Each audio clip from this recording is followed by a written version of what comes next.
મમરાનો ચેવડો બનાવ્યાના 2-3 દિવસ પછી જ મમરા એટલા કોરા લાગે છે અને ફીકા થઈ જાય છે કે ચેવડો ભાવતો જ નથી.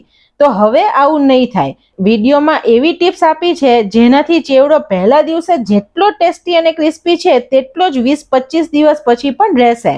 અને એક સ્પેશિયલ મસાલો બતાવ્યો છે જે આપણા ચેવડાનો ટેસ્ટ બમણો કરી નાખશે.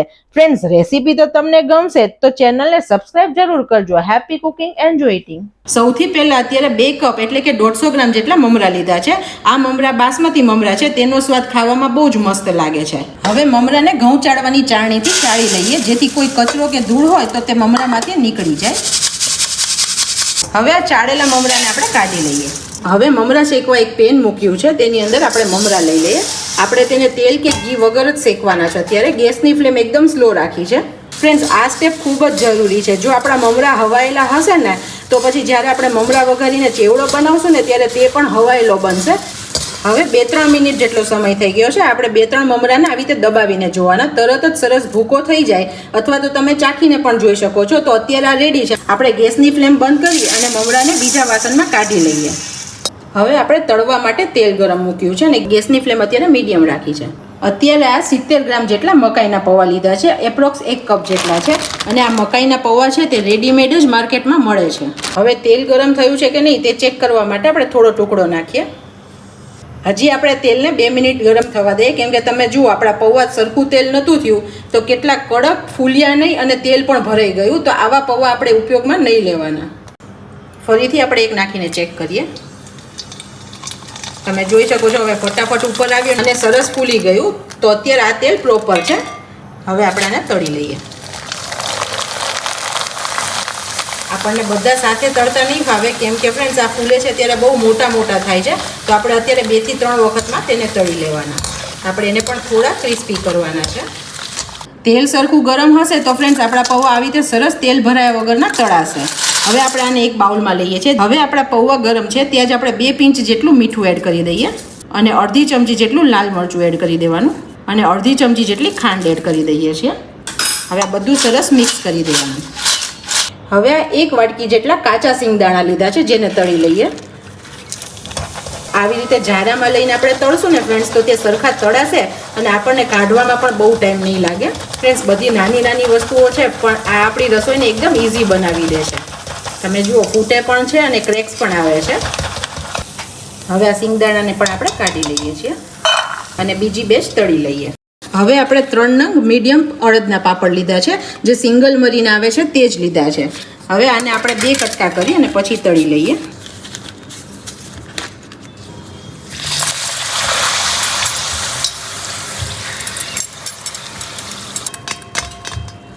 આવી રીતે બધા પાપડ તળી લઈએ. હવે આ મમરાના ચેવડાને એકદમ પેકેટ જેવા બજારમાં મળે છે તેવો સ્વાદ આપવા માટે એક સ્પેશિયલ મસાલો બનાવીએ. જેની માટે આ 2 ચમચી જેટલું કાશ્મીરી લાલ મરચું લઉં છું.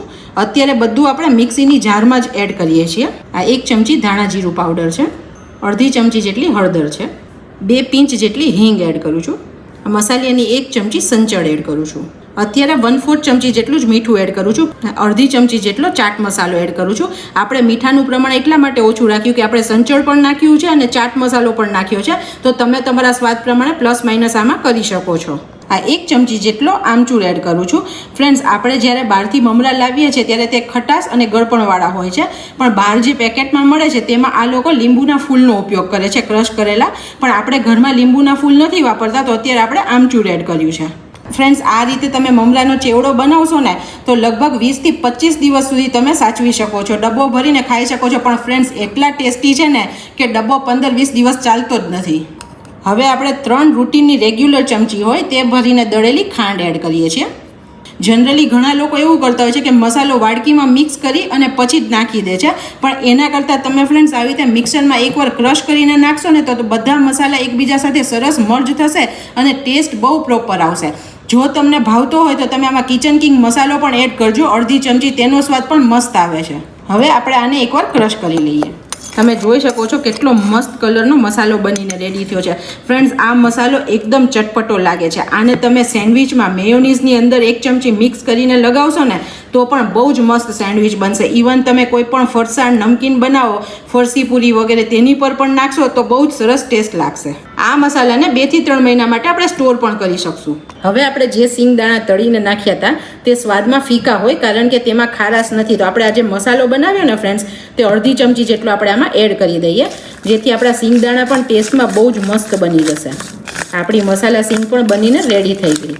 હવે મમરાને વઘારવા માટે આપણે ફરીથી કઢાઈ મૂકી છે. ગેસની ફ્લેમ એકદમ સ્લો રાખી છે અને આ 3 ચમચા જેટલું આપણે તેલ એડ કરીએ છીએ. ફ્રેન્ડ્સ, તમને અત્યારે એમ લાગતું હશે કે મમરા વઘારવા માટે વધારે તેલ છે, પણ આપણે જ્યારે મમરા ઘરે જનરલી વઘારીએ છીએ ત્યારે 2 કે 3 દિવસ થાય ને પછી મમરા બહુ ડ્રાય થઈ જાય છે, કોરા ને ટેસ્ટમાં નથી ભાવતા. તો આપણને મમરા એટલા માટે ખાવા જ નથી ગમતા. પણ જ્યારે આવી રીતે થોડું પ્લસ તેલ મૂકીને મમરા વઘારશું ને તો જ્યાં સુધી આપણે મમરા ખાશું ત્યાં સુધી તે તેવા ને તેવા ક્રિસ્પી અને ટેસ્ટમાં રહેશે. તો અત્યારે જે રીત કરું છું તેનાથી તમે મમરા વઘારીને એકવાર ચેવડો બનાવજો ને પછી મને કમેન્ટ સેક્શનમાં જણાવજો પણ ખરા કે તમારો ચેવડો કેવો બન્યો. અડધી ચમચી જેટલી રાઈ એડ કરું છું. હવે આપણી રાઈ થોડી ફૂટે છે ત્યારે આપણે 1 થી 1.5 ચમચી જેટલા સફેદ તલ એડ કરીએ છીએ. ગેસની ફ્લેમ અત્યારે આપણે સ્લો જ રાખી છે. 2 પિંચ જેટલી હિંગ એડ કરું છું. 8 થી 10 લીમડાના પાન એડ કરું છું. આપણે પૂરા સરખા ક્રિસ્પી કરી લેવાના. જો તેમાં ભેજનું પ્રમાણ રહી જશે ને તો આપણા મમરા પાછળથી સોફ્ટ થઈ જશે. અથવા તો તમે ડ્રાય કરેલા જે પાન હોય તો પણ તમે તે વાપરી શકો છો. તમે લીલા મરચાં ખાતા હોય તો તમે આ ટાઈમે તેના ટુકડા પણ એડ કરી શકો છો. હવે 1/4 ચમચી જેટલી હળદર એડ કરું છું અને તેની અંદર મમરા એડ કરી દઈએ. હવે મમરાને પહેલાં આપણે તેલથી સરખા કોટ કરી લઈએ. ઘણા લોકો ફ્રેન્ડ્સ આમાં મમરા તળતા પણ હોય છે, પણ તમે આવી રીતે થોડું વધારે તેલ મૂકીને કરશો ને તો તળવાની જરૂર પણ નહીં પડે. તેની અંદર આપણે જે મસાલો બનાવ્યો ને તે એડ કરીએ. અત્યારે 2 ચમચી જેટલો પહેલાં એડ કરીએ છીએ, પછી ચાખી અને ટેસ્ટ કરીને બીજો એડ કરીશું. આપણે આવી રીતે તેલ લાગે પછી જ મસાલો નાખવાનો, જેથી મસાલો પણ સરસ રીતે મમરામાં ભળી જાય. ફ્રેન્ડ્સ, કેટલી ઇઝી પ્રોસિજર છે. એકવાર તમે બધો મસાલો મિક્સ કરી દીધો છે તો નાખવામાં તમારે કોઈ વસ્તુ અલગ અલગ નાખવાની જરૂરત જ નથી. હવે આપણે ગેસની ફ્લેમ બંધ કરીએ છીએ. હવે આપણે એક મોટા વાસણની અંદર મમરાને કાઢી લઈએ. હવે આ પાપડનો આપણે ચૂરો કરી લઈએ.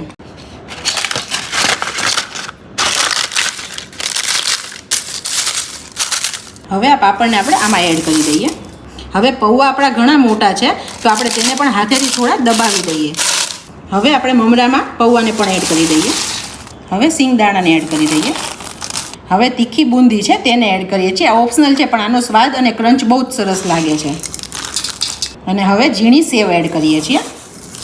ફ્રેન્ડ, સેવ બનાવવાનો વિડીયો મેં મારી ચેનલ પર અપલોડ કરેલો છે તો તમે તે પણ જોઈ શકો છો અને ઘરે બનાવી શકો છો. લિંક મેં ડિસ્ક્રિપ્શન બોક્સમાં આપી છે. હવે આ બધી વસ્તુને આપણે હાથેથી મિક્સ કરી દઈએ.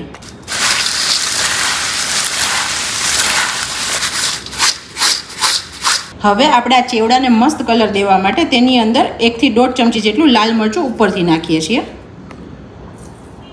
અને ફરીથી તેને મિક્સ કરીએ. ફ્રેન્ડ્સ, અત્યારે આપણે જે માપ લીધું બધી વસ્તુનું તેનાથી આપણો કિલ્લો પૌવાનો ચેવડો ઘરે બનીને એકદમ ઇઝી રીતે તૈયાર થઈ ગયો છે.